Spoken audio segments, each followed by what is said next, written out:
Port Gibson is a rural area just east of Rochester in New York State. It's a quiet area with many farms that dot the landscape. In the 1840s, there was a farm owned by Hiram Edson that housed some very important meetings and saw some key developments take place. Here, in the quietness of the countryside, let us take a walk down this particular part of Memory Lane.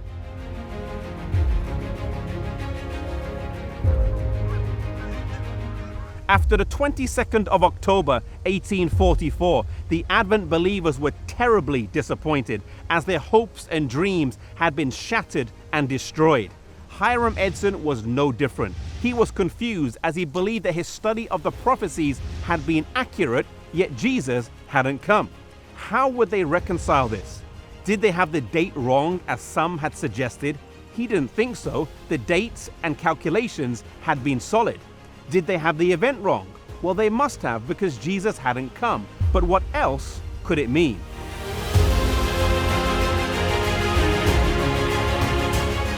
Hiram Edson was walking through a cornfield one day soon after when he realized they had gotten something major wrong.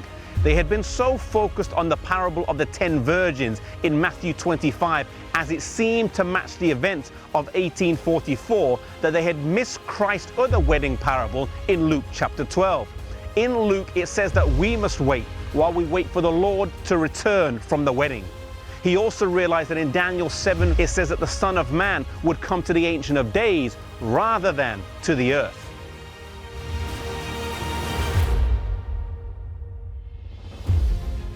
This was a revelation. Later, he would study this out with Dr. Franklin B. Hahn and O.R.L. Crozier, and they would solidify their views on this matter. They saw that Jesus was not scheduled to come to the earth at the end of the 2300-day prophecy of Daniel 8:14, but rather he transitioned from the holy place to the most holy place in the sanctuary in heaven, beginning the work of the investigative judgment.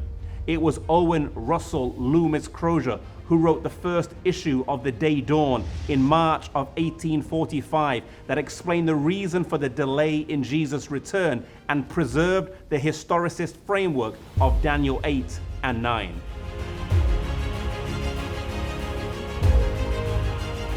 Hiram Edson's barn is also the place that Captain Joseph Bates shared the truth of the Sabbath in late 1846. As he was reading his tract, Edson jumped up and said, "Brother Bates, this is light and truth.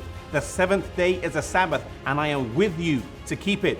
Crozier and Hahn also accepted the Sabbath, and thus this linked those in Western New York who were presenting the sanctuary with those in New England who were teaching the Sabbath. For this reason, this farm has been seen as the theological birthplace of the Seventh-day Adventist Church, for it's where the two pillars of the Sabbath and the sanctuary came together. The blending of these two teachings would form the uniqueness of this new movement. The Sabbath was not just seen as a reminder of creation or as part of the Ten Commandments, but rather in the light of the sanctuary and its eschatological or end-time context.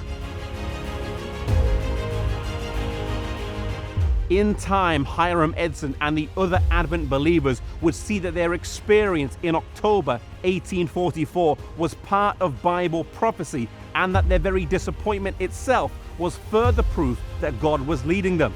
In Revelation 10, it points out that their experience would first be sweet in the mouth, and then it would be bitter in the belly.